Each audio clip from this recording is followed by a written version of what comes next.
que nós chamamos isso? Testemunho.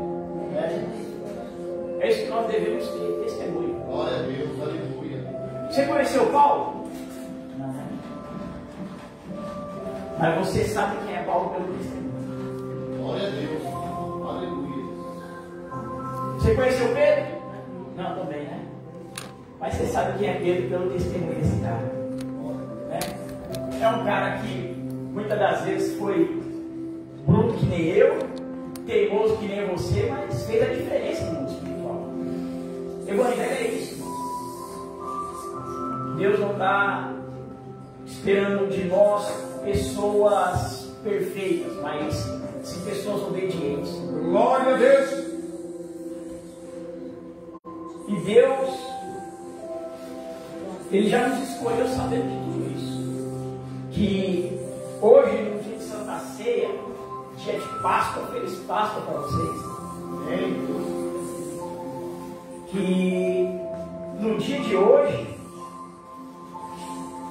nós estaríamos muito mais apreensivos do que nos outros cultos. Porque hoje é dia de a palavra de Deus nos confrontar aqui dentro. Não que nos outros dias ela não confronta, mas hoje é muito mais, sabe por quê? Porque não devemos tocar naquilo que é santo de qualquer maneira. Então, se nós não nos limpamos durante o decorrer deste mês, a nossa oportunidade é agora. Ou não podemos tocar naquilo que representa o sangue e nem naquilo que representa o corpo. Amém? Êxodo capítulo de número 12, verso de número 1. Acompanhe aqui, preste atenção no que nós vamos ler. Se desligue lá de trás que os irmãos estão fazendo um processo de oração lá, mas fique atento aqui na palavra, tá bom? Êxodo capítulo 2, verso 1 diz assim: E falou o Senhor a Moisés e a Abraão na terra do Egito, dizendo: Este mesmo mês vos será o princípio dos meses, este vos será o primeiro dos meses do ano. Falai a toda a congregação de Israel, dizendo: Aos 10 deste mês, tome cada um para si um cordeiro, segundo as casas dos pais, um cordeiro para cada casa. Mas se a família for pequena para um cordeiro, então ele tome um só, como seu vizinho por perto da sua casa, conforme o número das almas, conforme o comer de cada um, fareis a conta para o cordeiro. O cordeiro ou cabrito será sem mácula, o macho de um ano, o qual tomareis das ovelhas e das cabras. E o guardareis até o 14º dia deste mês, e todo o ajuntamento da congregação de Israel o sacrificará à tarde. E tomarão do sangue e porão em ambas as ombreiras e na verga da porta, nas casas em que o comer. E naquela noite comerão a carne assada no fogo, com pães asmos, com ervas amargas a comerão. Não comereis dele nada cru, nem cozido na água, senão assado no fogo, a cabeça com os pés e com a fissura. E nada dele deixareis até amanhã, mas o que dele ficar até amanhã, queimareis no fogo. Assim, pois, o comereis os vossos lombos cingidos, os vossos sapatos nos pés e os vossos cajados na mão, e comereis apressadamente. Esta é a Páscoa do Senhor. E eu passarei pela terra do Egito esta noite e ferirei todo primogênito na terra do Egito, desde os homens até os animais. Em todos os deuses do Egito farei juízo. Eu sou o Senhor. Só tem. Curva a sua cabeça. Querido Espírito Santo de Deus, por mais uma vez nós entramos em tua presença em oração, e eu quero te pedir permissão para fazermos isso no campo espiritual. Estamos já em batalha, pessoas já entraram aqui passando mal. Oramos sobre pessoas, ó Pai, no momento da tua palavra. Eu creio que a tua palavra há de nos libertar, porque a tua palavra ela tem poder para isso. Mas nós pedimos a ti que o teu Espírito ele conduza essa mensagem de hoje às nossas vidas, produzindo avivamento, transformação de dentro para fora. Que o Senhor guarde o meu eu em ti, para que não venha nada de mim, e que o teu eu, o teu Espírito, ele me tome do alto da cabeça à planta dos meus pés. E usa, Espírito Santo, como canal de bênção através desta mensagem, para que haja cura na nossa alma, para que haja transformação em nosso ser. Que todos aqueles que estão aqui, ó Pai, eu proíbo neste momento Satanás de colocar cansaço físico, cansaço mental, espiritual, sonolência, desatenção, mal-estar e toda estratégia que ele tem tentado usar para fazer com que nós não venhamos estar focados naquilo que o Senhor quer fazer no âmbito espiritual desta igreja nesta noite. O Senhor, meu amado, nos conduz a uma experiência contigo. É o que nós te pedimos e desde já te agradecemos no nome santo do Senhor Jesus. Amém? Aplauda mais uma vez ao nome do Senhor.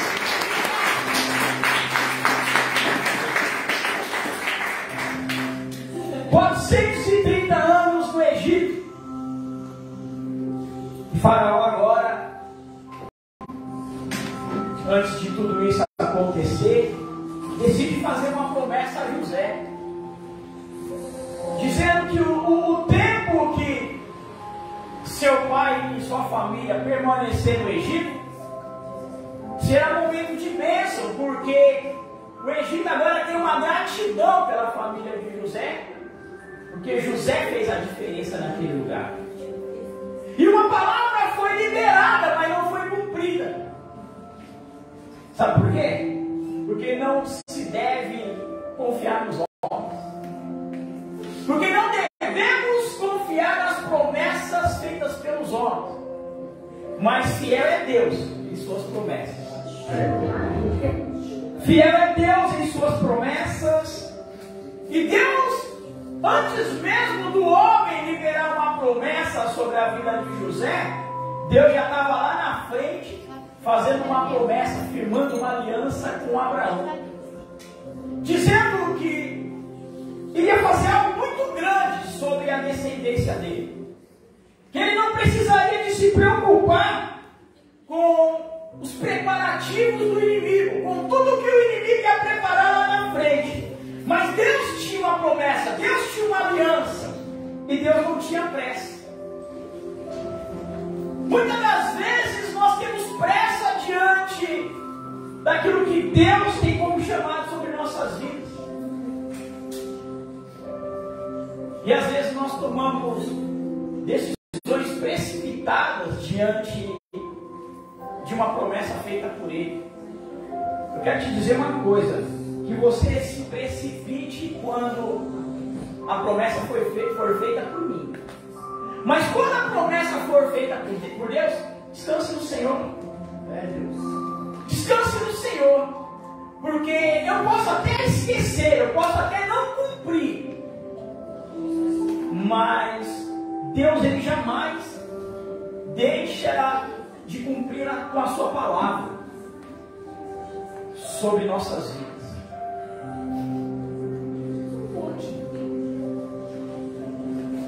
E existia um povo que Deus ele levantou e escolheu,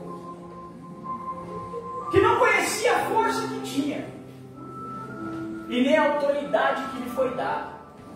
Porque se eles conhecessem a força que eles tinham e a autoridade que lhe foi dada, eles não teriam permanecido 430 anos dentro do cativeiro. O que eu quero dizer com isso? Que tem pessoas, não só aqui, mas eu digo a igreja de Jesus Cristo no dia de hoje, que ainda permanece cativo, mesmo pregando, mesmo louvando, mesmo adorando, mesmo servindo, assim como Israel fazia. Assim como era o povo no Egito, louvava, adorava, engrandecia o nome do Senhor, sempre estava falando de Deus, sempre exaltando ao nome do Cordeiro, porém não conhecia a autoridade que lhe foi dada, não conhecia a força que tinha.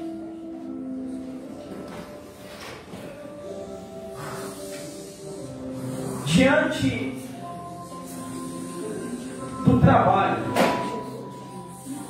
em nome de Jesus, Satanás, presta atenção aqui, gente. Nós proibimos toda a sua atuação dentro deste lugar. Que a palavra de Deus, ela te liberte agora em nome de Jesus. Seja liberto. Em nome de Jesus. Seja liberto.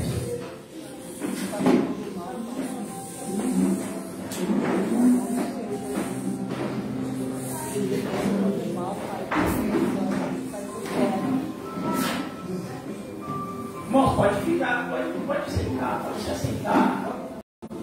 Os obreiros estão ali conduzindo toda a situação para que o processo ele seja feito de uma maneira libertadora e gloriosa para o nome do Senhor. Glória a Deus.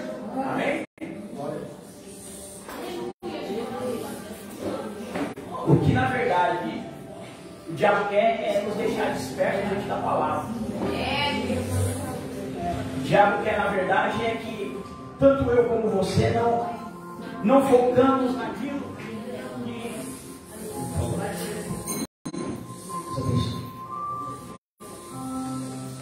que vai nos trazer vitória.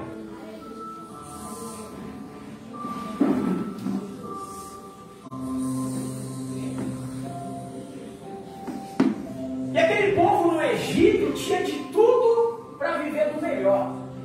Mas alguns historiadores dizem que o alimento deles era cebola, pepino e grama.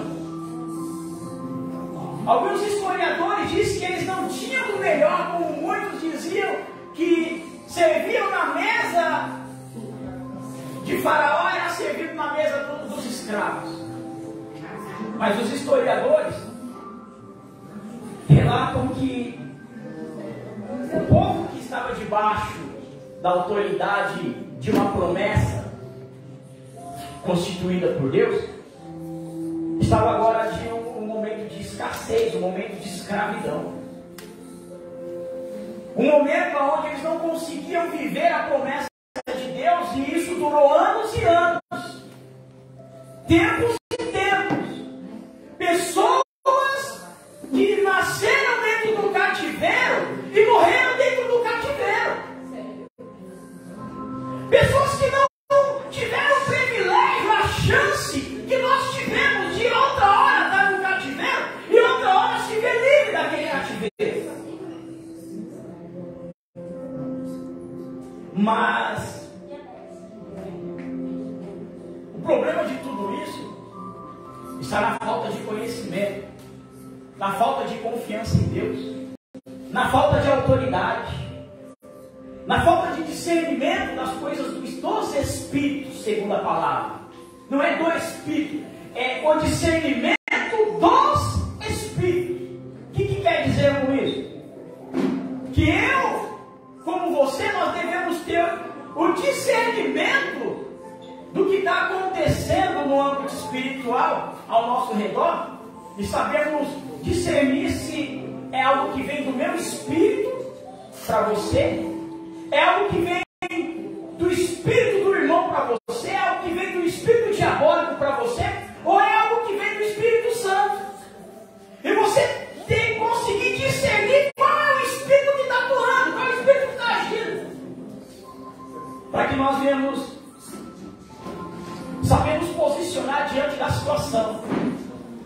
diante da circunstância. E esses homens, essas mulheres, essas crianças, acabaram perdendo a referência de quem era Deus. E se apegavam apenas ao homem que se colocava como chefe de muitos. Até então Deus não tinha destacado Moisés. Mas dentro do seu culto, da sua religião, eles não conseguiram entender que existe uma autoridade sobre a vida deles, existe uma unção sobre a vida deles, existe uma palavra de Deus sobre a vida deles. Glória a Deus. Sabe o que eu quero dizer com isso? Que o maior profeta na tua vida não sou eu. O maior profeta na tua vida é você mesmo. Que você sim tem que profetizar. Que você sim tem que liberar uma palavra de poder, uma palavra profética sobre a tua vida. E se você tem vivido momentos de cativeiro, momentos onde você tem sido escravo ou do pecado, ou de Satanás, ou pecado, ou preso pela tua própria mente, você tem autoridade. Autoridade constituída por Deus sobre a tua vida para liberar uma palavra de poder. Vocês estão vendo o que está acontecendo no âmbito espiritual nesse momento? Pessoas que não estão tendo domínio acerca das coisas do Espírito Santo.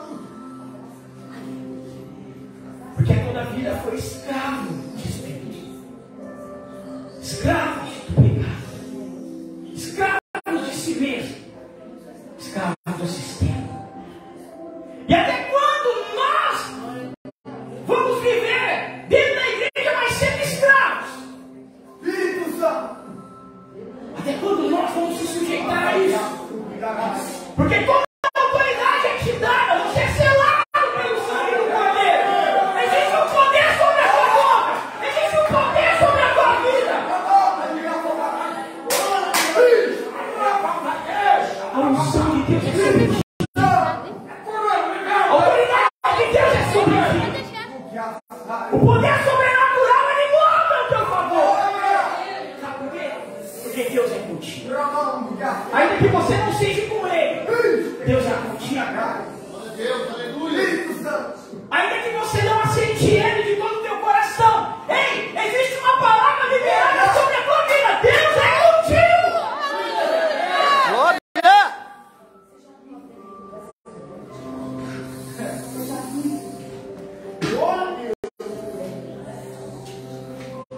Acredite, Deus te escolheu. Acredite nisso. Deus te escolheu.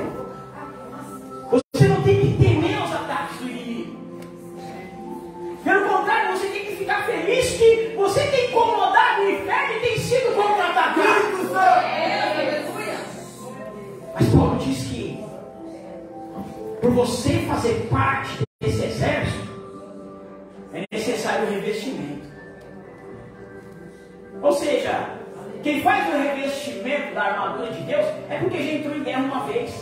Porque ele não está dizendo vestir a armadura, ele está falando revestir. Coloca novamente, reveste ela. Faça o mesmo processo e entre em batalha. Não aceite o inimigo trabalhar na tua vida. Não aceite o inimigo te oprimir. Não aceite o inimigo te derrotar. Porque tu és mais que vencedor na presença de Deus.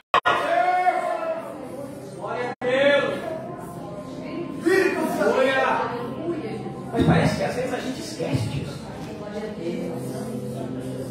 Parece que às vezes a gente se prostra, se curva diante do problema, diante da opressão, diante do pecado, diante de Satanás.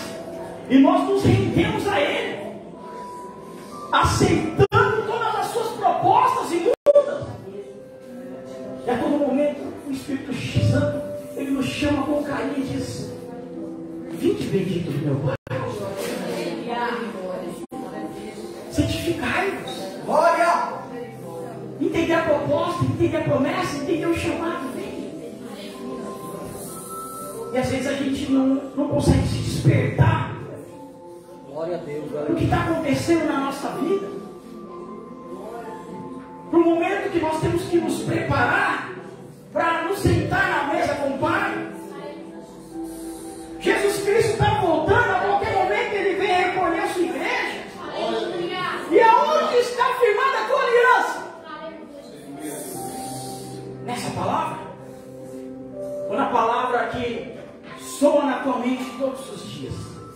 Faça desse jeito. Vamos abrir. Vai se prostituir. Vamos beber só mais uma. Qual é o tipo de aliança que você tem firmado? Qual é o tipo de proposta que nós temos firmado entre nós, como servos de Deus vivo?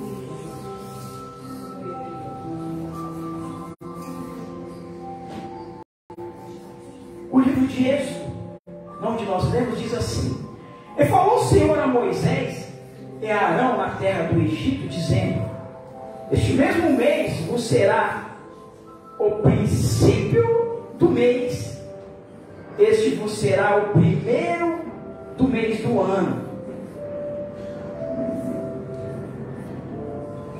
Deus já estava falando: separe o primeiro mês como primícia, princípio, a primícia do mês do ano.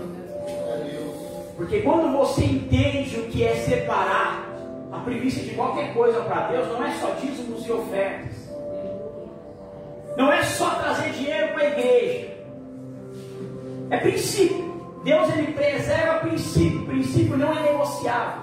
Princípio é regra. Temos que obedecer por sermos obedientes. Deus cumpre o papel dele como Deus. E ele disse: faça deste mês o primeiro mês do ano, como primícia. Aleluia. Sabe o que Deus estava dizendo? Cumpre um propósito comigo no primeiro mês, e eu vou fazer do primeiro mês o melhor mês da sua vida, e os demais meses vão ser bênçãos. Qual é o pior mês para o brasileiro? O mês que se paga IPVA, o mês que... Qual é o pior mês? O mês que as contas estão mais altas, o mês que a dívida é maior, o mês que está todo mundo desanimado, o mês que ninguém vem para a igreja, o mês que está todo mundo, todo crente murmurando. Qual que é o mês que dá tudo errado? Parece o mês do ano. Os comércios não vendem, as lojas não negociam, as empresas inventam um monte de férias.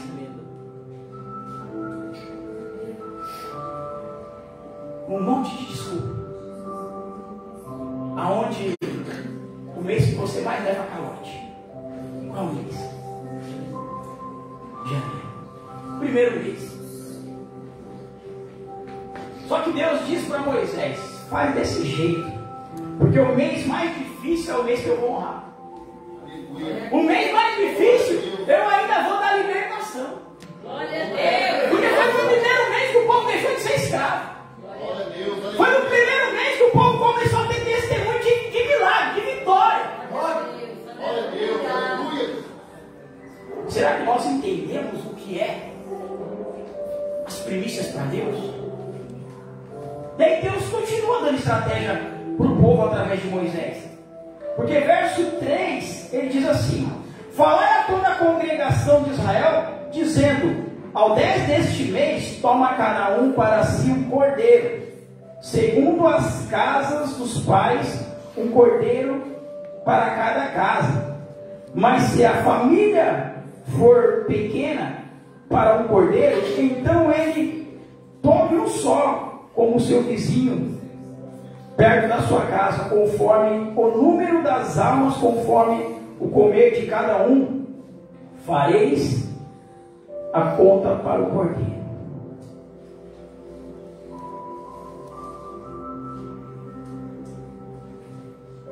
Cordeiro, para quem não conhece, é a mesma coisa que carneiro. Não tem diferença. Sabe qual é a diferença? A única diferença é que o cordeiro é puro. A única diferença do cordeiro para o carneiro é que o cordeiro nem para cruzar eles colocaram, ele é puro. E é por isso que a Bíblia não pede para levar um carneiro, mas sim um cordeiro. Porque se trata de algo puro. Quando Deus ele quer que nós venhamos se apresentar a Ele, assim como nós fomos apresentar um sacrifício de animal, da mesma forma que Ele pediu o cordeiro, da mesma forma Ele pede para mim e para você se apresentar a Ele. Puro. Glória a Deus, aleluia. Puro. Não existe outra forma de se apresentarmos a Deus se não for purificado. Glória a Deus, aleluia. E hoje nós temos o privilégio de estar pedindo perdão a Deus, pedindo que o Senhor tenha de misericórdia de nossas vidas, pelos nossos pecados, transgressões, limitações, incredulidade, blasfêmia e tantas outras coisas. Sabe por quê? Porque a Bíblia nos dá referência de algo que aconteceu na cruz, que tem o poder de nos purificar. E quando Deus olha para mim e para você, glória a Deus, aleluia. Deus ele vê no momento que nós estamos tomando o sangue da purificação, alguém como um cordeiro, alguém imaculado, alguém puro. Porque o sangue que corre sobre o nosso DNA agora é espiritual, é o sangue de Cristo que nos purifica. Porque diante do momento da Santa Ceia, Deus nos enxerga não como o homem vê, mas os olhos de Deus é algo espiritual quando Ele olha para mim e para você. Quando Ele me vê, Ele não me vê em carne, Ele me vê em espírito. Quando Deus te olha, Ele não te vê em carne, Ele te vê em espírito. E é por isso que Ele te chama de filho, porque quando Ele olha para você, Ele não vê esse sangue que eu consigo enxergar com os olhos da carne, Ele vê o sangue espiritual misturado sobre a tua vida. E quando Ele vê o sangue de Cristo dentro de você, Ele te chama de filho. Ele te reconhece como filho. Ele te entende como filho. Tudo porque Ele começa a enxergar este momento de forma espiritual. E quantos de nós enxergamos este momento de forma espiritual? Quantas das vezes você faltou na Santa Ceia porque você falou assim: ah, hoje é Santa Ceia, não vou não.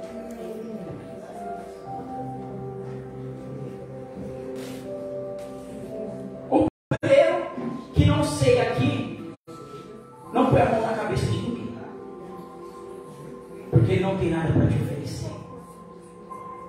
Porque se ele não tem conexão com o sangue, ele não é reconhecido como filho. E se ele não é reconhecido como filho, ele não tem poder no mundo espiritual para mover o sobrenatural sobre a tua vida. Então de que adianta você ir até o obreiro que não sei pedir oração por ele, para ele? De que adianta você mandar o obreiro que não Senhor, que não tem parte com o sangue, que não é reconhecido por Deus como filho, liberar uma palavra de poder sobre a tua vida, uma palavra que vai mudar a tua história?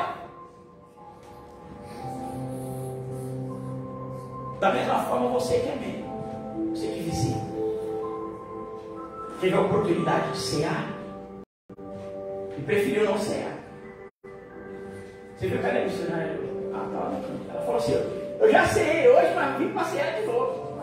Irmãos, eu fui para Itaquá, ceei ontem, estou aqui para cear de novo. Glória a Deus, aleluia. Onde nós fizemos a ceia lá. Estou conectado com o sangue. Estou sendo reconhecido pelo DNA sanguíneo de Jesus Cristo. Glória a Deus, glória a Deus. Porque o sangue de Jesus corre sobre as minhas veias espirituais. Aleluia, Jesus.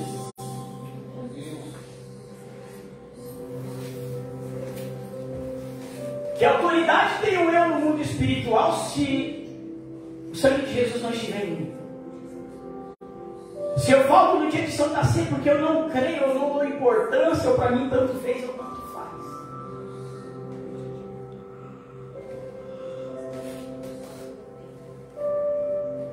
E aí ele disse assim, verso 5: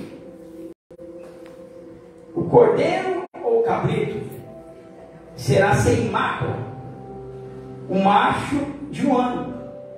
o qual tomareis das ovelhas ou das cabras, e o guardareis até o 14º dia deste mês, e todo o juntamento da congregação de Israel o sacrificará à tarde ou no crepúsculo. Vai estar na sua Bíblia. O que quer dizer isso? Este momento será feito no momento que há troca do dia para a noite, crepúsculo, aonde a noite briga com o dia briga com a noite para ver quem vai prevalecer, quem acaba prevalecendo é o dia. E aí ele disse o seguinte, verso 6: e o guardareis até o 14º dia deste mês, e todo o juntamento da congregação de Israel o sacrificará à tarde, e tomarão o sangue, e pô-lo-ão em ambas as ombreiras, e na verga da porta, as casas em que o comerem.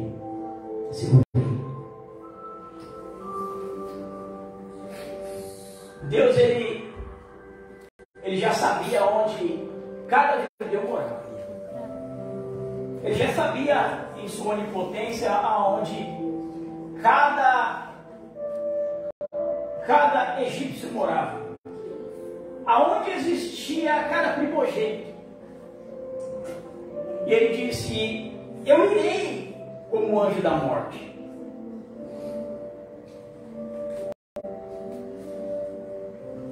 Mas ele disse: pegue o sangue do novilho e passa sobre os batentes da porta, sobre os umbrais da porta. Porque o símbolo da minha proteção, o símbolo de que eu estou com vocês, é o sangue do Cordeiro. O símbolo de que Deus é comigo, o símbolo de que Deus me protege, é o sangue do Cordeiro. Glória a Deus, aleluia. Glória a Deus, aleluia. Quem ainda vai faltar no culto de Santa Ceia, dá uma glória a Deus aí. Que bom. Que alívio. Aquele que falta no culto de Santa Ceia, ele não só tem a perder o momento da ceia, ele perde privilégios espirituais que Deus entrega na mão dele. E aí, no dia que você não ceia, no mês que você não ceia, sua vida vira aqui. Está repreendido. Você deveria repreender antes do culto da Santa Ceia. Fala: eu não vou ficar em casa assistindo. O que passa hoje no horário dele? O jogo, né? Eu não vou ficar em casa assistindo o São Paulo, o Palmeiras perder com a Água Santa. Perdeu?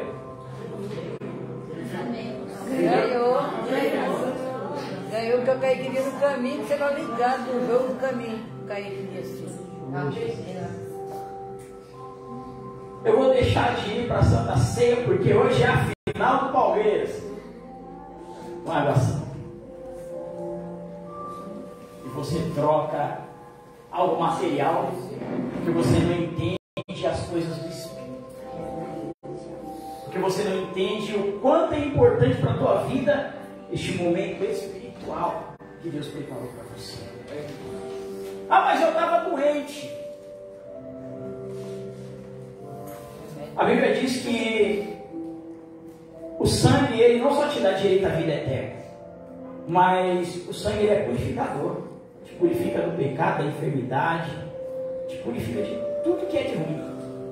Então, se você está enfermo, é mais um motivo para você estar na igreja. Porque é o sangue que vai te curar, não é o remédio que o médico vai te receitar. Agora, se você não tem isso, não tem um motivo do porquê você está na igreja e você aceitar Jesus. Porque aceitar Jesus é acreditar que Jesus é o teu libertador, é aquele que te cura, aquele que te salva, aquele que te liberta. Se você não tem esse entendimento ainda, você Evangelho, porque Evangelho é confiar na palavra de Deus 100% e não 50%. Ah, eu acredito mais ou menos no Evangelho. Então você não se converteu. Você não se converteu. Você vê tantas pessoas entrarem por essas portas. Olha, é uma igreja que não tem muita gente. Mas quantas pessoas você viu aqui, pediu oração e foi curado, foi liberto? Durante esse tempo que essas portas estão abertas. E aí você que está aqui, todo mundo, você não crê nisso? Você não crê que Deus também pode te curar? Você crê que Deus vem para curar todo mundo da igreja, menos você? Você não entendeu o que é servir a Deus, o que é estar em Cristo. Ah, eu creio que Deus liberta todo mundo, mas eu creio que eu vou ser escravo até Jesus voltar. Você não entendeu o que é o Evangelho na tua vida. Você entendeu o que é o Evangelho na vida do irmão. Na tua vida você ainda não entendeu. Por isso que você é escravo. Você crê que Deus faz na vida de todo mundo, mas você não consegue crer que Deus faz na tua. Onde eu parei? Verso 8. E naquela noite comerão a carne assada no fogo. Não é na brasa que a gente costuma fazer, não? É não, né? É no fogo. Por que ele diz que não é na água, no cozimento, nem cru e nem na brasa, mas tem que ser no fogo? Porque quando você entende quem é Jesus Cristo na tua vida, Jesus ele se manifesta com fogo. Então eles fizeram fogo, eles não deixaram virar brasa.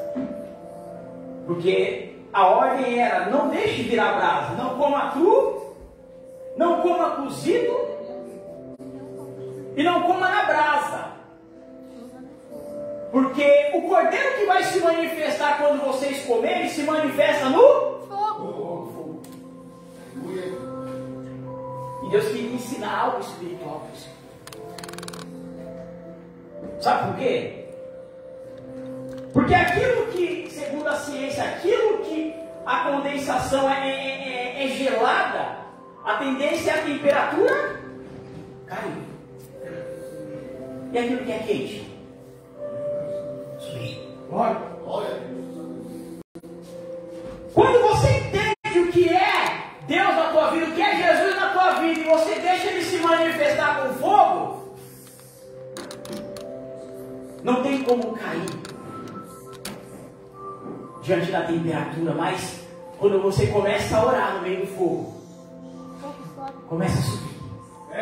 Quando você entende que a tua oração não pode ser gelada, não pode ser desanimada, não pode ser fria, mas ela tem que ser manifesta no fogo, o fogo começa a fazer com que a tua oração chegue até Deus. Glória! Até mesmo a água, se ela se aquece, o vapor da sua fumaça sobe. Por quê? Por causa do fogo. Por causa do fogo. O gelo. Se você pegar um bloco de gelo e colocar no fogão, dentro da panela, e você começar a esquentar ele, quando ele chegar a uma temperatura adequada para se aquecer de uma forma que você não suportaria colocar na sua mão. O propósito do fogo é fazer com que aquela água suba, com que aquela água ela venha evaporar e ela começa a mudar o teu caminho do ciclo natural. E ao invés de ela cair, se você soltar ela aqui, no seu ciclo natural, ela vai para o chão. Mas quando ela é manifestada no meio do fogo, ela sobe. O crente, quando ele entende que a manifestação do poder do Espírito Santo de Deus na vida dele tem que se manifestar no meio do fogo, ele não cai mais. O crente ele não cai mais. E quando você acreditar que Deus não é na tua vida, que uma espiritualidade gelada na tua vida. Mas quando você entende que o sacrifício do cordeiro na tua vida tem que se manifestar no meio do fogo, não é na brasa, é no fogo, a tua história muda. A tua história muda. E muitas pessoas estão há 1, 2, 20 anos, 30 anos dentro da igreja e nada muda. Porque não está entendendo a espiritualidade das coordenanças, da ordenança de Deus. Ele disse assim: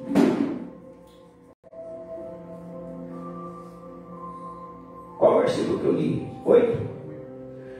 Verso 9: não comereis dele nada cru, nem cozido na água, senão assado no fogo. A cabeça com os pés e com as fissuras. A ordem era: você vai preparar o cordeiro, só que você não vai poder jogar nada fora. Você vai ter que comer a cabeça, os pés e a fissura.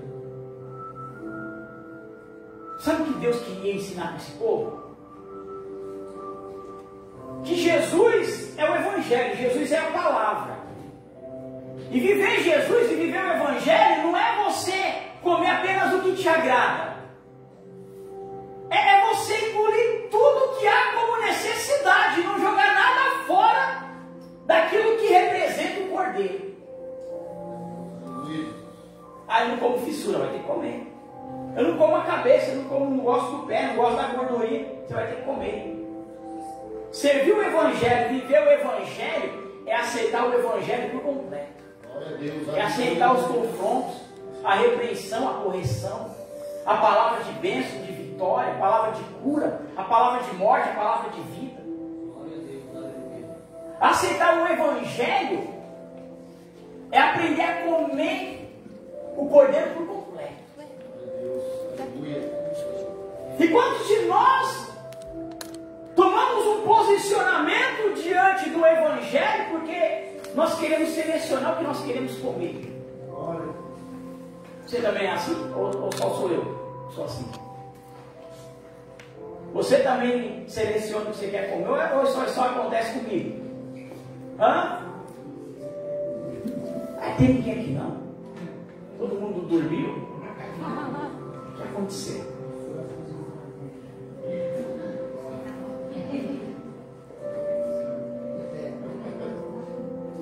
E aí ele disse o seguinte, verso 11: assim, pois, o comereis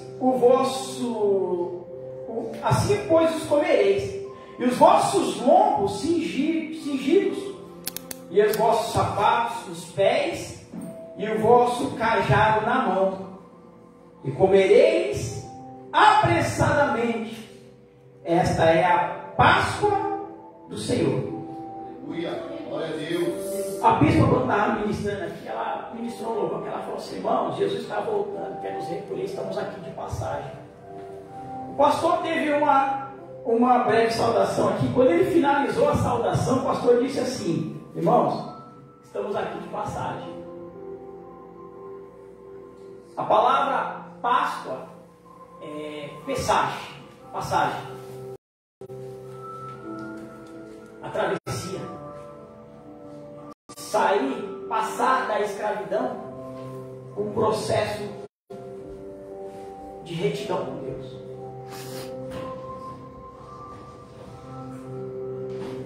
Deus disse a Moisés: diga ao povo para comer com pressa, comer tudo. Ei, não é comer o que te agrada não, você tem que comer tudo. Você tem que entender que o Evangelho é para se alimentar com tudo que vem do Evangelho. Não é selecionar o que você quer comer. Isso eu não recebo. Essa parte do Evangelho eu não recebo na minha vida. Mas eu disse assim a Moisés: diga ao povo para que coma depressa tudo. Não jogue nada fora, não deixe sobrar. Suje os seus lombos, calce os seus pés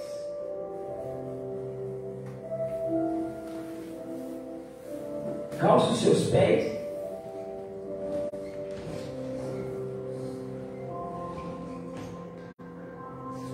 Porque é dia de Páscoa. Porque no momento que você entender que o processo é esse, comer tudo, ou seja, viver o Evangelho 100%, e não 50%, não 80%, não 99%, 100% do Evangelho, o Egito fica para trás. Glória a Deus. Aleluia. O Egito não vai mais fazer parte da tua vida. Glória a Deus. Esquece o Egito. Esquece Faraó. Esquece o tempo de escravidão. Esquece o tempo de amargura. Esquece o tempo de opressão na tua vida. Glória!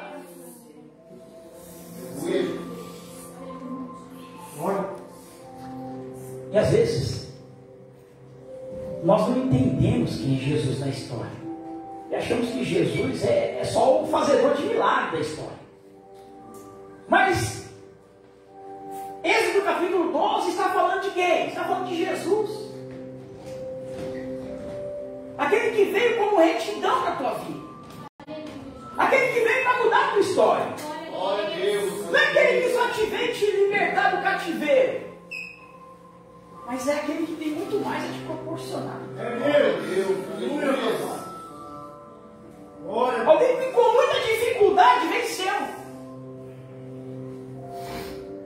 E às vezes você tem passado tanta dificuldade, mas você tem desanimado e falado, eu acho que eu não vou vencer. Quantas das vezes você chegou aqui desanimado, falando assim, eu vou desistir, hoje é o último culto, eu vou me matar, eu vou sumir, eu vou me jogar, eu vou voltar para a vida que eu vivia. Chegou um certo momento que no meio do Egito, algumas das pessoas que estavam lá com Moisés sentiam saudade nas covas. Lá pelo menos tinha cova para a gente morrer. Você está entendendo? Você tem noção do que é isso? Pessoas veem tantos sinais que Deus fez. E quando você se vê livre, você fala assim, eu tenho saudade das covas.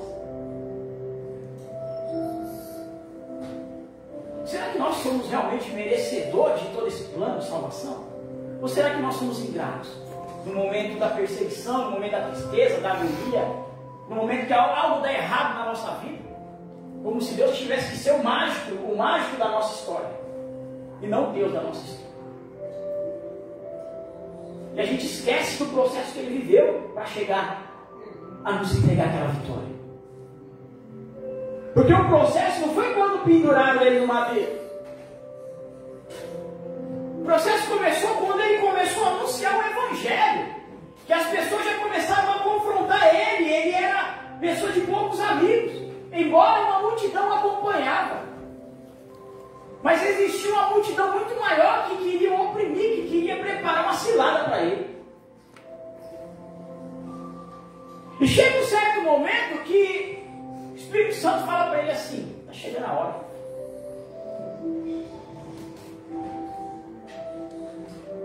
Ele chama 3 amigos. E ele fala assim, nós estamos aqui do lado do Getsemane. Vamos subir um pouquinho para orar. Vamos falar com Deus. Eu tenho vivido momentos de tribulação na minha alma. Preciso de falar com quem resolve. Eu desabafar para vocês não vai adiantar. Eu preciso de falar com Deus. Vão comigo? E a história que Mateus conta é que quando ele estava orando no Getsemane, a opressão naquele lugar era tanto que não oprimia só os seus discípulos, mas ele estava sendo oprimido pelo que estava acontecendo no âmbito daquele monte. Enquanto seus discípulos não tinham espiritualidade para lidar com o âmbito espiritual de opressão e começaram a ficar oprimido, atemorosos, cabisbaixos e até cochilaram no meio da vigília, da oração.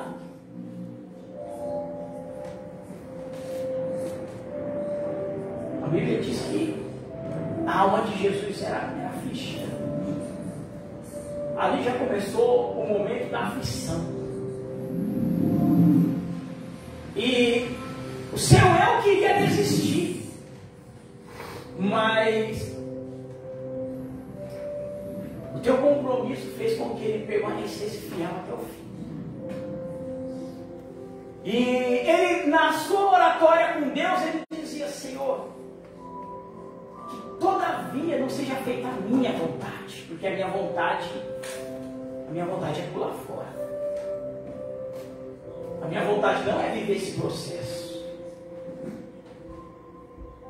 A minha vontade não é estar vivendo essa angústia. Eu sabendo que vou morrer. Eu sabendo que quando eu descer tem um monte de gente com porrete, espada, tudo me esperando lá embaixo do monte. Sabe qual é a minha vontade, Senhor? Pegar um outro caminho e sair fora. Porque eu sei que está me esperando por amor a essas vidas. Por amor àquilo que o Senhor me destinou a fazer. Mas eu tenho que ser fiel até o fim. Então, todavia, afasta de mim esse cálice. Que seja feita, não a minha, mas que seja feita a tua vontade. Que a tua vontade, ela venha permanecer em mim. E a história conta que quando ele desceu, depois de confessar que estava angustiado, aflito, aqueles homens estavam lá na porta do pé do monte esperando ele, com porretes, com espadas e um beijo. E um beijo. E quando ele olha aqueles homens, ele disse: para que me oprimir dessa maneira? Para que fazer essa opressão toda para cima de mim? Quantas das vezes vocês não me viram pregando, vocês sentaram, e por que vocês não me pegaram lá? E Mateus diz que quando ele é levado ao sinédrio, aqueles homens esbofeteavam, tavam na cara, davam socos em Jesus e cuspiam nele. Mas não para por aí, porque a gente às vezes acha que o processo que ele viveu por nós só foi isso.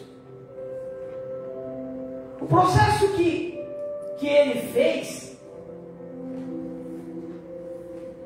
para nós sermos dignos de salvação só foi isso aí.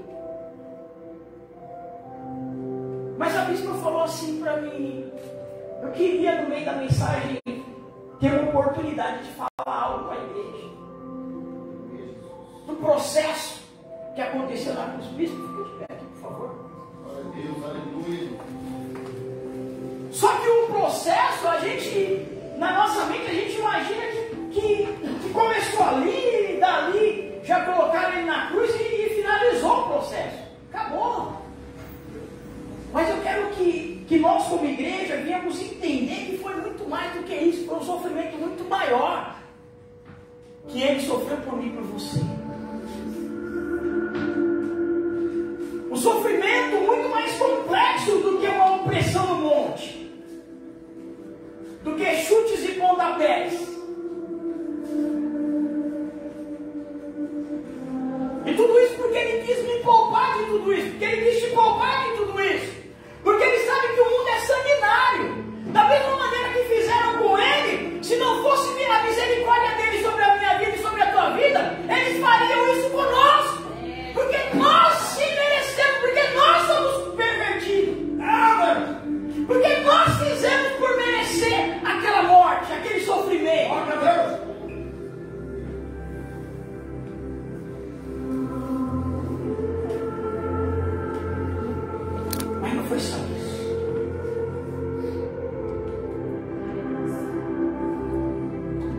foi só esse processo. Se coloque de pé em nome de Jesus. Eu quero que você dê um espaço entre você e o seu irmão, que você fique à vontade. Espaço de um palmo, assim, irmãos. Ó. Você vai abrir os seus braços e você vai fechar os seus olhos. E em nenhum momento, até nós terminarmos essa ministração, você vai fechar os seus olhos, amém? Tem alguns obreiros que vão estar rodando na igreja. Fique numa posição que você consiga estender totalmente os seus braços. Igual o Senhor naquele dia na cruz. Aquele ato da cruz. Estenda bem os seus braços. Levante ele bem alto. Igual o Senhor. Como se fosse aquela cruz mesmo. Formato de uma cruz. Sabe por quê? Jesus, ele entrou em agonia no Getsemane. Feche os olhos. E seu suor tornou-se como gotas de sangue a escorrer pela terra. E o único evangelista que relata o fato é o médico, Lucas. E o faz com precisão de um clínico. O suar sangue ou hematidose é um fenômeno raríssimo. É produzido em condições excepcionais. Para provocá-lo é necessário uma fraqueza física acompanhada de um batimento moral violento, causado por uma profunda emoção, por um grande medo, o terror, o susto, a angústia terrível de sentir-se carregando todos os pecados dos homens, devem ter esmagado Jesus. Tal tensão extrema produz o rompimento das finíssimas veias capilares que estão sob as glândulas sudoríparas. O sangue se mistura ao suor e se concentra sobre a pele. E então escorre por todo o corpo até a terra.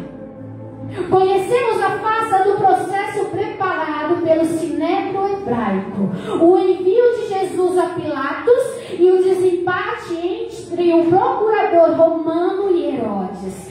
Pilatos cede e então ordena a flagelação de Jesus. Os soldados despojam Jesus e o prendem pelo pulso a uma coluna do pátio. A flagelação efetua com tiras de couro múltiplas, sobre quais são fixadas bolinhas de chumbo e de pequenos ossos. Os carrascos devem ter sido 2, um de cada lado e de diferente estatura.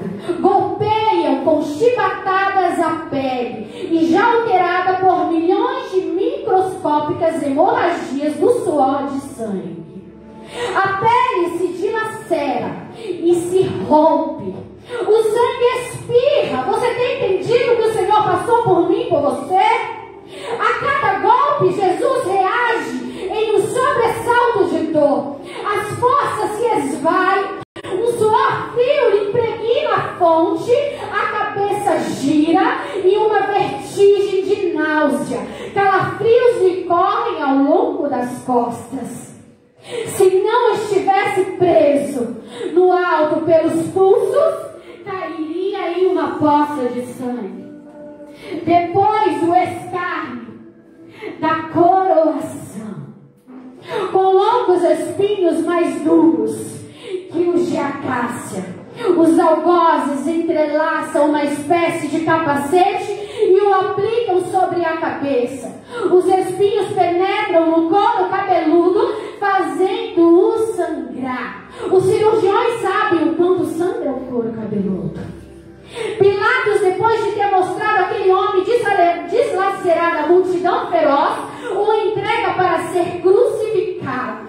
Colocam sobre os ombros de Jesus o grande braço horizontal da cruz. Pesa uns 50 quilos. Você está conseguindo sentir? 50 quilos? A estaca vertical já está plantada sobre o Calvário. Jesus caminha com os pés descalços pelas ruas do terreno irregular, cheio de pedregulhos. Os soldados o puxam com as cordas. O percurso de 600 metros. Jesus, fatigado, arrasta um pé após o outro, frequentemente dobra os joelhos. E os ombros de Jesus estão cobertos de chagas. Quando ele cai por terra, o vigia lhe escapa e escorrega, e lhe esfola o dorso. Sobre o Calvário tem início a crucificação. Os carrascos despojam o condenado, mas a sua túnica está colada nas chagas, e tirá-la produz dor atroz. Quem já tirou uma atadura de gases de uma grande ferida, percebe do que se trata. Cada fio de tecido adere à carne viva. Os levaram túnicas, se laceraram as terminações nervosas, postas descobertos pelas chagas. Os carrascos dão um puxão violento. Há um risco de toda aquela dor provocar uma síncope. Mas ainda não é o fim. O sangue começa a escorrer. Jesus é deitado de costas. As suas chagas se incrustam de pé e pedregulhos. Depositam sobre o braço horizontal da cruz. Os algozes tomam as medidas. Com uma broca é feito um furo na madeira para facilitar a penetração dos pregos. Os carrascos pegam o prego, apoiam-no sobre o pulso de Jesus, com um golpe certeiro de martelo, o plantam e o rebatem sobre a madeira. Jesus deve ter contraído o rosto assustadoramente. O nervo mediano foi lesado. Pode-se imaginar aquilo que Jesus deve ter provado? Uma dor lacinante, agudíssima, que se difundiu pelos dedos e espalhou-se pelos ombros, atingindo o cérebro. A dor mais insuportável que um homem pode provar. Ou seja, aquela produzida pela lesão dos grandes troncos nervosos, provoca uma síncope e faz perder a consciência. Em Jesus, não. O nervo é destruído só em parte. A lesão do tronco nervoso permanece em contato com o prego. Quando o corpo for suspenso na cruz, o nervo se esticará fortemente, como uma corda de um violino esticada sobre a cravela. A cada solavanco, a cada movimento vibrará, despertando dores dilacerantes. Um suplício que durará 3 horas. O carrasco e seu adiante empurram a extremidade da treva. Elevam Jesus, colocando o primeiro sentado e depois em pé, consequentemente fazendo-o tumbar para trás, o encostam-se sobre a estaca vertical. Depois, rapidamente, encaixam o braço horizontal da cruz sobre a estaca vertical. Os ombros da vítima esfregam dolorosamente sobre a madeira áspera. As pontas cortantes da grande coroa de espinhos penetram o crânio. A cabeça de Jesus inclina-se para a frente, uma vez que o diâmetro da coroa o impede de apoiar-se na madeira. Cada vez que o Marte levanta a cabeça, reconhece pontadas agudas de dor. Pregam-lhe os pés. Ao meio-dia, Jesus tem sede. Não bebeu desde a tarde anterior. Seu corpo é uma máscara de sangue. A boca está semi-aberta. Seu lábio inferior começa a pender. A garganta seca, lhe queima, mas ele não pode engolir. Ele tem sede. Um soldado lhe estende sobre a ponta de uma vara uma esponja em bebida ácida, em uso entre os militares. Tudo aquilo é uma tortura atroz. Um estranho fenômeno se produz no corpo de Jesus. Os músculos dos braços se enrijecem em uma contração que vai se acentuando. Os deltoides, os bíceps esticados e levantados, os dedos se curvam. Feche os olhos em nome de Jesus. É como acontecesse alguém ferido de tétano. A isso que os médicos chamam tetano. Quando os sintomas se generalizam, os músculos do abdômen se enrijecem em ondas imóveis e em seguida aqueles que entre as costelas, pescoço e os respiratórios. A respiração se faz pouco a pouco mais curta.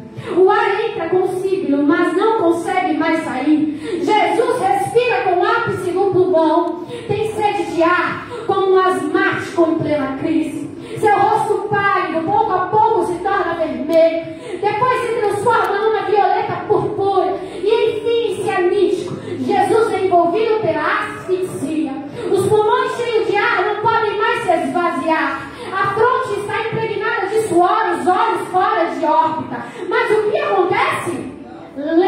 somente com um esforço sobre-humano, Jesus toma um ponto de apoio sobre o prego nos pés. Esforça-se a pequenos golpes, se eleva, aliviando a tração dos braços. Os músculos dos tórax se distendem. A respiração torna-se mais ampla e profunda. Os pulmões se esvaziam e o rosto recupera a palidez inicial. Por que este esforço? Porque Jesus quer falar. Pai, perdoa-lhes, porque não sabem o que fazem. Logo em seguida, o corpo começa a afrouxar-se de novo e a asfixia recomeça. Foram transmitidas 7 frases pronunciadas por ele na cruz. Cada vez que quer falar, deverá levar-se tendo como apoio o prego dos pés. Inimaginável. Atraídas pelo sangue que ainda escorre e pelo coágulo, enxames de moscas zumem ao redor de seu corpo. Mas ele não pode enxutá-las.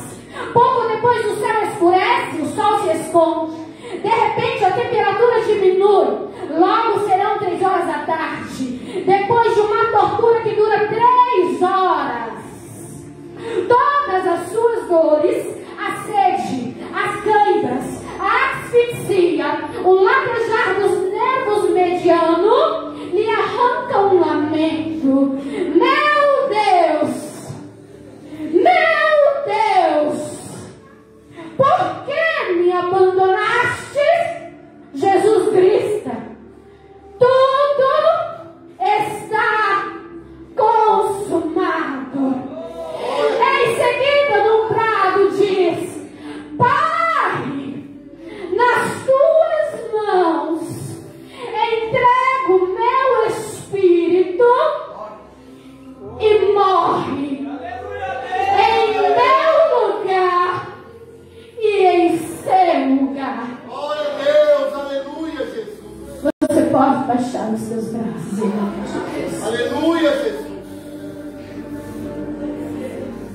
Você tem um pouco de noção do que o nosso Deus passou agora? Você sentiu um pouco da dor que o nosso Deus sentiu? Perdoa, Deus. E olha que nem fomos chicoteados. Oh, aleluia, Jesus. Obrigado. Você não foi chicoteado para fazer isso. Você não teve a sua pele arrancada para fazer isso. Você não está com sede, você bebeu um pouco, né? Eu não estou com sede, eu tenho um copo de água do meu lado. Por que que nós ainda não entendemos aquela morte de cruz? Você sente os seus músculos doerem. Imagine 3 horas de tortura. Moscas são sobre o seu corpo. Falta de ar. Seu músculo queimando, suas pernas sem força. Cravos, espinhos sobre a sua cabeça, o seu sangue tomando o seu corpo. Foi por amor a minha e a tua vida, essa morte de cruz. Aleluia, Jesus. Glória a Deus. O Senhor está voltando, igreja. O Senhor está voltando. Que possamos ser diferentes. Que possamos, Senhor, verdadeiramente nos arrepender. Porque arrependimento é mudança. É mudar de atitude, é mudar de vida. Foi pago um alto preço por mim e por você. Que hoje nós venhamos sentar à mesa com o Rei. Aleluia, Totalmente diferente das outras vezes. glória a Deus. Que se há algo ainda a ser lançado na cruz, você ainda tem tempo antes de nos cegarmos com o Senhor. Eu ainda tenho tempo. refletir diante dessa situação, de um pouco do que o Senhor passou naquela cruz. E assim eu agradeço a minha rica oportunidade e que as palmas louvam o Senhor Jesus. Os irmãos podem se assentar.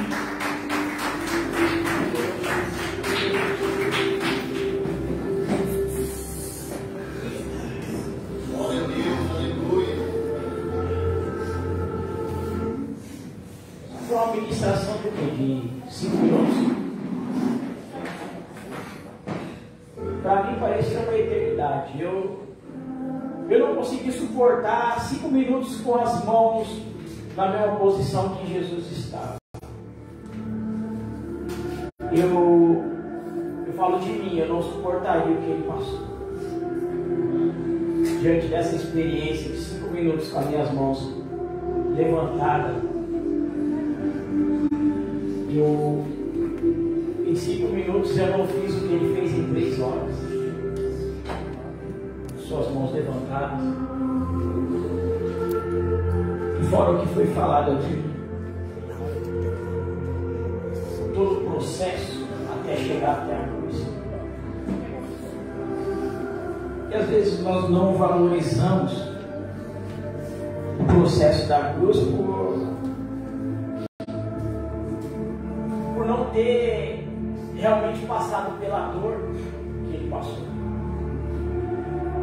Porque talvez se eu e você tivéssemos passado pelo menos 10% da dor que ele passou, talvez nós daríamos mais valor a Jesus. Daríamos mais valor ao Evangelho. Seríamos mais sinceros com Jesus Cristo. Nos colocaríamos na condição de servos e não na condição de Deus. Porque por quantas das vezes nós nos colocamos no lugar de Deus e queremos mandar em Deus? Quando eu falo mandar em Deus, não é bater boca com Deus, usando de autoridade contra Ele. Mas a Bíblia é bem clara que o servo, ele não obedece a si mesmo, ele obedece ao seu Senhor. E quantas das vezes nós deixamos de obedecer ao nosso Senhor para obedecer aos nossos prazeres? Isso prova que nós não entendemos o que é o Evangelho. Servir o Evangelho é entender que nós somos senhores de Deus. Aliás, que nós somos servos do Senhor que é Deus. E que nós não podemos fazer de nós nossos senhores.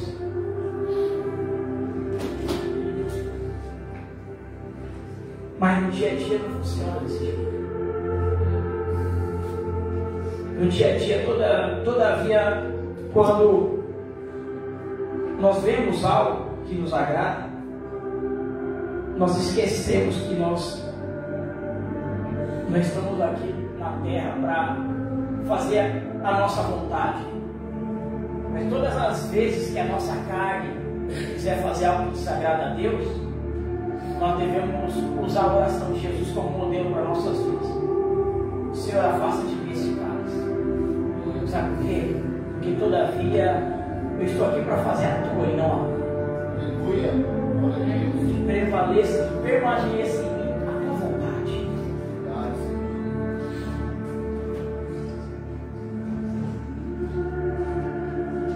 E este é o momento que nós vamos pedir perdão a Deus por causa das nossas vontades. Porque a vontade dele é perfeita, boa e agradável para nós.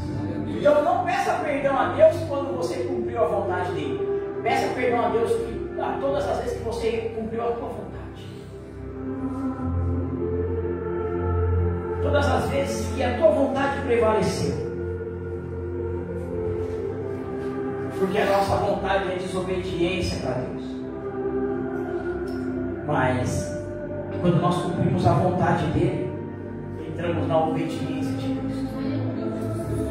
Lá em 1 Coríntios, capítulo 11, verso 26, diz assim: porque todas as vezes que comeres este pão e beberes este cálice, anunciar a morte do Senhor até que ele venha. Portanto, qualquer que comer este pão ou beber este cálice do Senhor indignamente, será culpado do corpo e do sangue do Senhor. Examine-se, pois, o homem a si mesmo, e assim coma deste pão e beba deste cálice.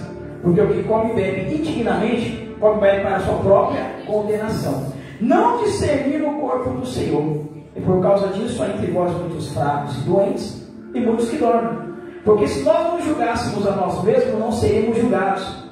Mas quando somos julgados, somos repreendidos pelo Senhor, para não sermos condenados com. Amém? Sabe o que Paulo está querendo dizer com isso? Com todas essas palavras? Que nós, todas as vezes, não só hoje, mas todas as vezes que você tiver a oportunidade de comer deste pão e beber deste cálice, nós devemos ter a consciência de que nós somos testemunhas não oculares, mas pela fé de quem é Jesus Cristo para nós, de quem é Jesus Cristo à luz da palavra, de quem é Jesus Cristo para aqueles que estão desacreditados, porque outrora nós éramos desacreditados de Jesus Cristo, porque nós somos testemunhas quando nós ceamos de quem é e como é Cristo, o Filho de Deus.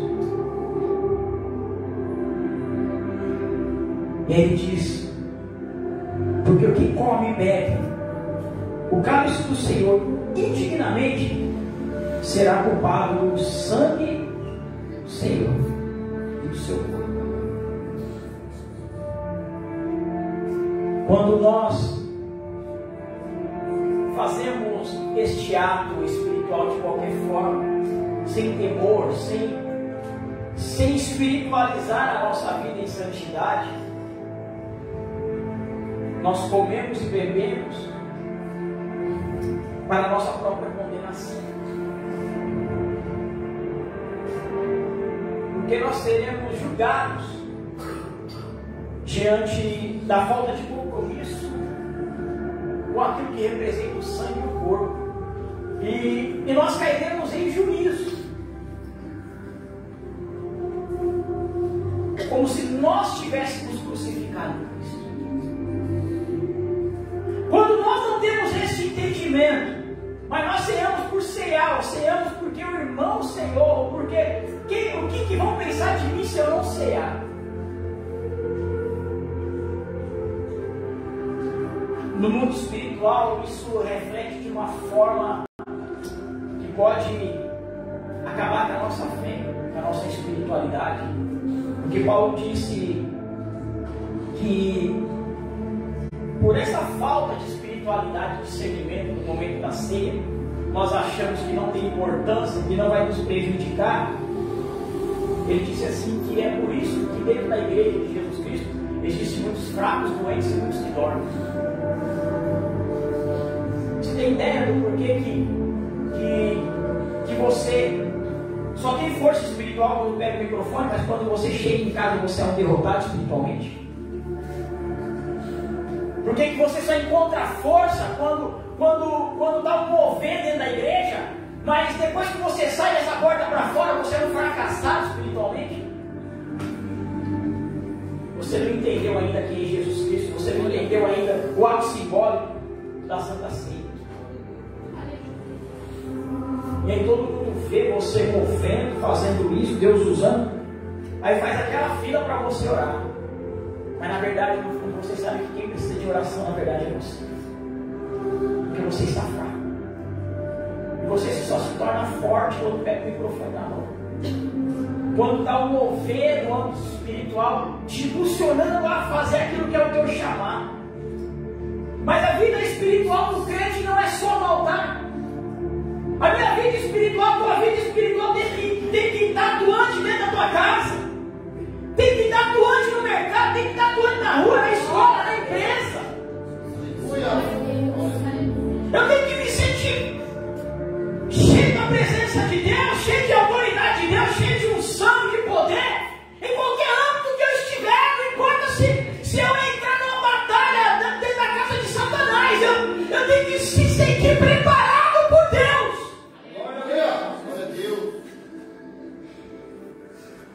E não analisar essa palavra e falar: isso é verdade, isso está acontecendo. Não aceite isso. Não aceite ser fraco. Fala, não, eu vou me arrepender, eu vou pedir perdão. E eu nunca mais vou ser para me tornar um fraco. Eu nunca mais vou participar da Santa Ceia para me tornar um doente espiritual. Você se encontra enfermo espiritualmente. Porque a enfermidade que Paulo está dizendo aqui não é na carne, é na alma. Pessoas que foram chamadas, pessoas que têm um ministério a zelar, mas se encontram enfermas espiritualmente. Pessoas depressivas, pessoas abaladas, pessoas que ao invés de clamar para Deus sustentar ela até Jesus voltar, ela clama pela morte todos os dias. Jesus me leva, como se fosse um covarde na presença de Deus, como se não quisesse mais enfrentar as lutas que o Senhor confiou na tua mão para você vencer. Mas você clama pela morte, porque você é covarde, porque você não quer enfrentar as batalhas. Mas eu quero te dizer que a tua família depende de você. Ela conta contigo. É em você que ela se espelha. Porque ela sabe que só você está na presença, só você está no caminho. E ela sabe que no momento que você se despertar, Deus vai achar. Aleluia. Mas você é covarde, clama pela morte. Jezabel perseguiu Elias, Elias se enfiou dentro da caverna depois de um propósito de 40 dias e agora clama pela morte. Que profeta é você? Elias, sai da caverna. Sai da caverna porque Deus te chama para a ceia. Deus te chama para a ceia. Glória a Deus, aleluia. Deus te chama para um momento particular entre você e Deus. Glória a Deus. E muitos que dormem. Eu estou no culto, sei que o culto foi uma bênção, mas eu não entendi nada. Eu sei que foi uma bênção. Deus falou poderosamente, mas eu não sei nem o que ele falou, mas foi poderoso. Você não roncou no meio do culto, não cochilou no ombro do teu irmão, não babou no ombro do outro. Mas você, espiritualmente, você estava dormindo no meio. Você estava aqui, mas não estava. Porque Satanás roubou a mensagem de você. Satanás roubou o momento de você ter um encontro com Deus. Satanás roubou o âmbito espiritual ao teu redor. E você não conseguiu atingir o nível espiritual pelo qual Deus tinha preparado para você nesta noite, dentro deste lugar. Sabe por quê? Porque tem muitos que dormem. Tem muitos que dormem. O culto está rolando e você está rindo, está com piadinha por irmão, você está dormindo no meio de algo espiritual. O culto está rolando e você está cochichando, está fofocando, o irmão está pregando, o irmão está louvando, o irmão está dançando. Você está aqui, mas não está.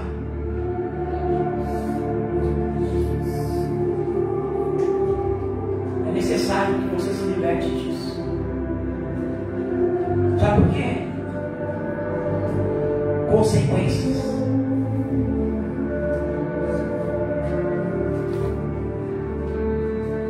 E aí Paulo, ele nos leva a uma consciência de julgamento. Ele disse assim: e diante de tudo isso que nós fazemos no dia de Santa Ceia, se nós julgássemos a nós mesmos, não seríamos julgados. Porque se eu perguntar para você, diante das suas atitudes, da sua falta de espiritualidade, da tua falta de compromisso com o corpo e com o sangue, você é merecedor do céu ou do inferno, você diria o quê? nós julgássemos a nós mesmos, não seríamos julgados, ou seja, seríamos absolvidos.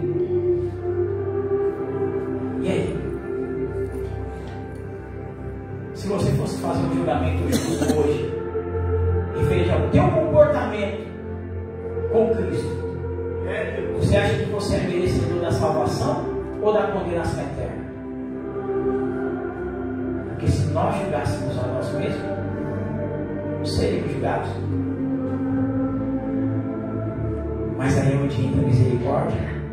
Mas quando somos julgados, somos repreendidos pelo Senhor para não sermos condenados com o mundo. Aí a diferença.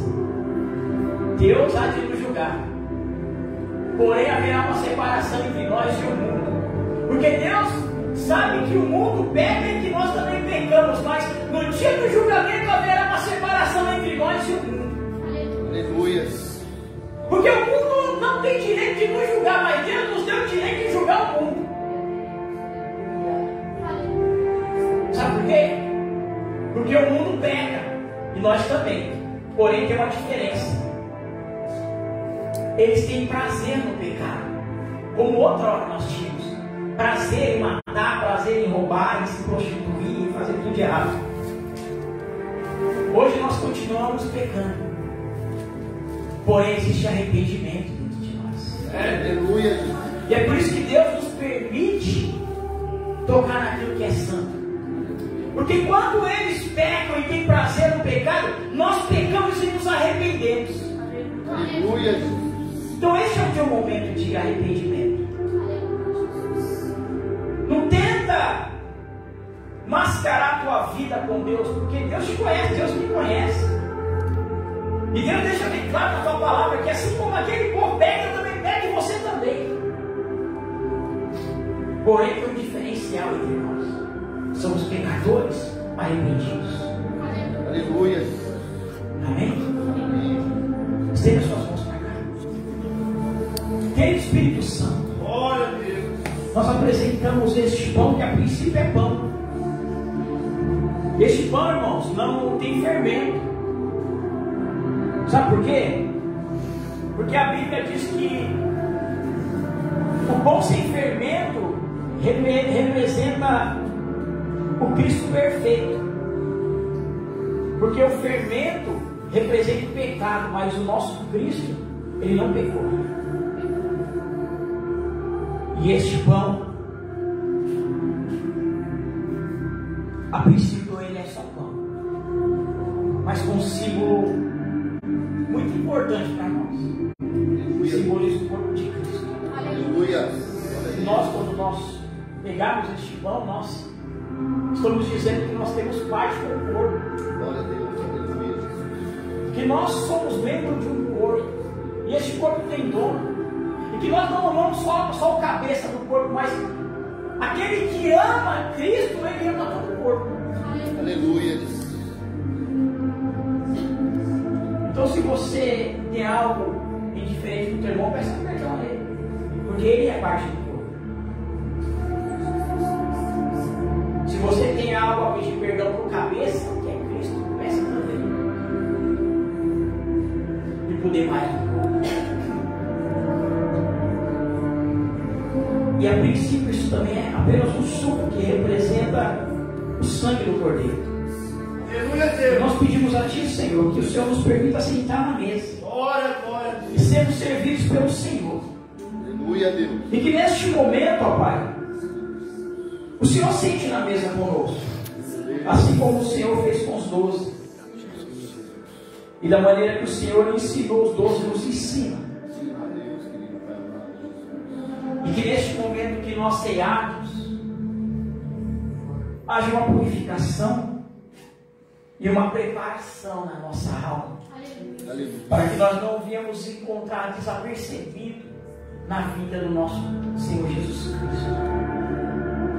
Que o Senhor nos perdoa e nos permita sentar na mesa com o Senhor. Em nome de Jesus. Amém. É que você fique à vontade para falar com Deus. Deus abençoe.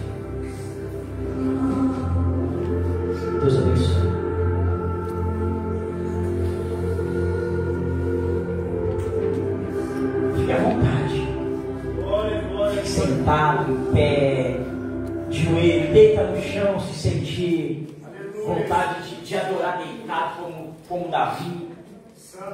Esse é o teu momento com Deus. Aleluia, Jesus. Glória a Deus. Esse é o teu momento com Deus. E aí ele finaliza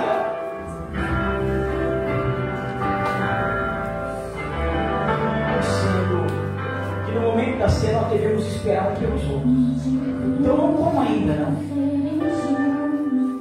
Não diga fugir como emblema de vergonha,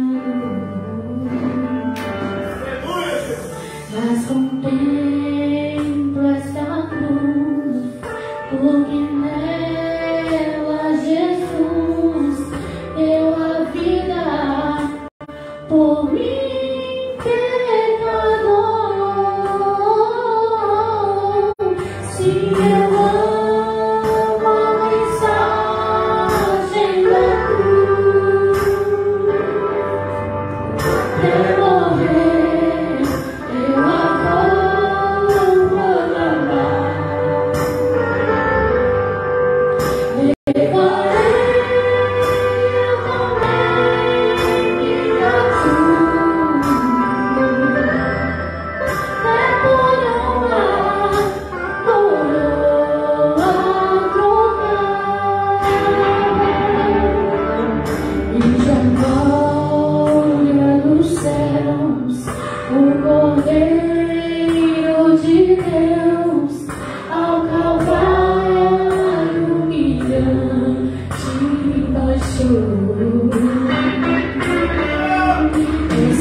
Fazer isso em memória de mim.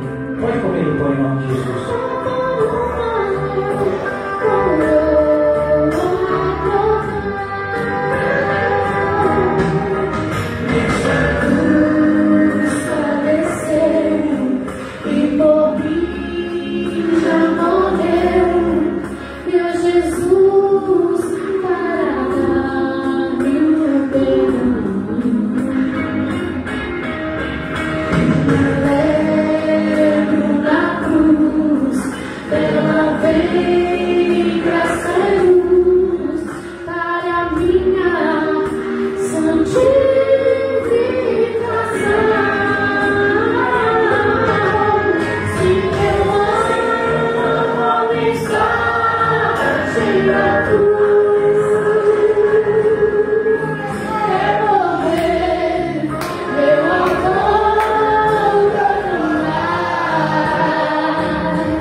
Fazer isso em memória de mim. Pode beber o cálice em nome de Jesus.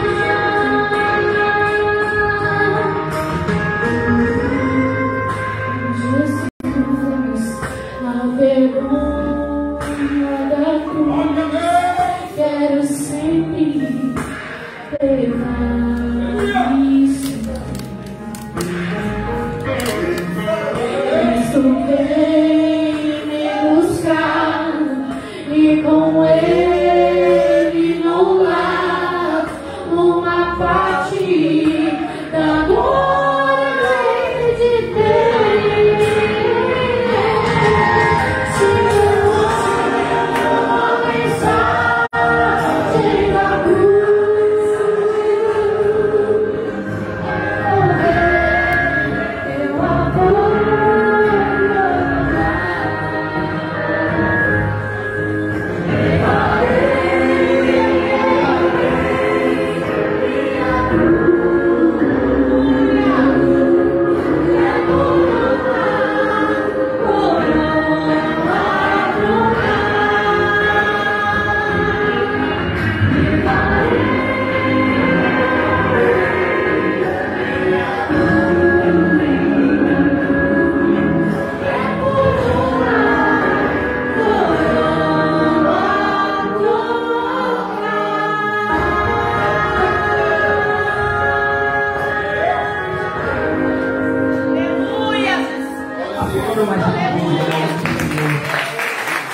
forte.